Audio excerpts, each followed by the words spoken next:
How's it Hello, going? how are you? I'm doing great. How about you? I'm doing great. Could you Great. tell me a little bit about yourself? Yeah, my name is Knox Hanlon. I'm 23 years old. Just got out of the PTA program at WKCTC. Passed the boards, and now looking for a job. Hopefully through you all. Yeah. All right. Well, I've got a couple questions here to ask you. Okay. All right. What steps do you take to ensure that you're staying within your scope of practice as a PTA? Yeah, so that's a big one. Really important.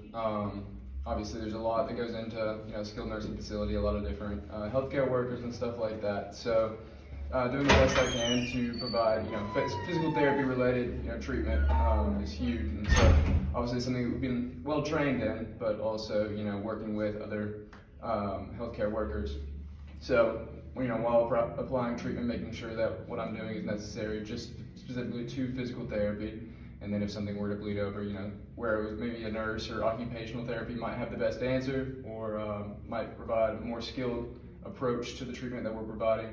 Obviously consulting the correct people for that and not, overstepping those lines.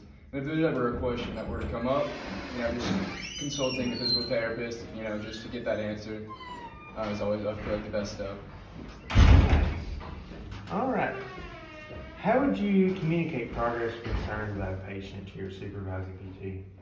Yeah, I think, especially in skilled nursing, people, progression is something that's key, even if it's the smallest amount, I think that, it's something to be constantly mindful of in any regard. So whenever it's something, if progress, seems maybe like plateau, obviously making sure that what we're doing in the established plan of care is something that's to the patient's best benefit.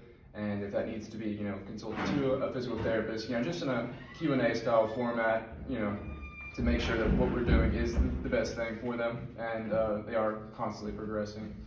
So if that was ever to become an issue, I think, just consideration with them, and then maybe a sit down with the patient as well, I think would benefit everybody involved, just to make sure we're on the right track and we address the right things we need to.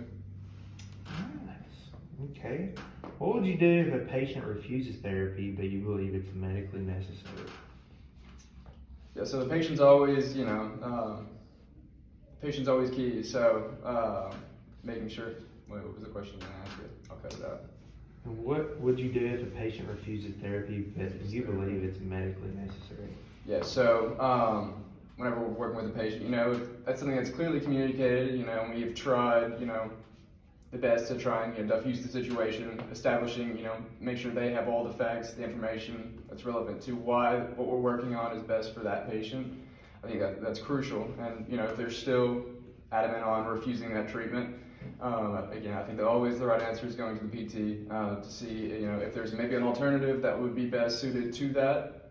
Additionally, maybe like a nurse or someone who's in there working with them a lot better, could maybe find a strategy that would kind of find a way that they would accept, a style of intervention.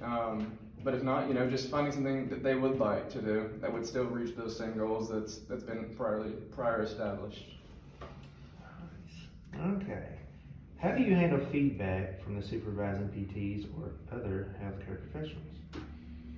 I think, as a student that's just coming into the program or into the workforce, feedback's crucial. You learn one thing in school and then you come in the real world and it's a lot different. Clinicals are one thing, and but you still have like someone right over your shoulder like helping you along. But whenever you're there one-on-one with a patient, it's a little bit harder. So whenever there are times for feedback, I'm always curious and always looking to improve upon what I've been taught, and then continuing to learn in a work setting. So if there's ever a time for feedback or criticism in whatever way, I know that it's constructive, and being willing to take it and hone my practice the best way. Okay, what areas of clinical practice do you feel most confident in, and which areas are you actively working to improve? Yeah, so I think a big one that I have seen in the clinical setting, is communication. I feel like it's pretty strong. Telling a patient what we're doing, to what end we're doing it, and how that benefits them, because I feel like that is most important to the patient, is how does that help them? Why do they want to do that? And I think if that's understood and that's communicated, I think that it makes that treatment that much better. Another thing is like making sure that the treatment is enjoyable to that patient. I think that's I consider that to be an important part of therapy. If they, aren't into it and not engaged, and I don't take the time to get to know them and figure out what makes them tick, then I'm not doing my job. And, I feel like that's kind of haphazard approach. So I think implementing that is something, one of my strengths, and I think it can add to your facility. But of course, there's constant improvements. It's hard to really gauge what you're weak in until you're out there doing it. But I think is for the most part, it's just the information side. There's always something more to learn. I feel like there's a whole wealth of knowledge out there, and I haven't really, I guess you don't know what you don't know, and so if there's a new encounter or something like that I don't know what to do, but I know there's resources here that could help me along that path. Nice. All right. Do you have any questions for me? Yeah, just a few. So, in the skilled nursing facility, what would you say are like the best benefits here? Like, what employees typically say or, makes them happy? And then in the same vein, what do patients here like about this place, and what makes them, more collaborative and enjoyable?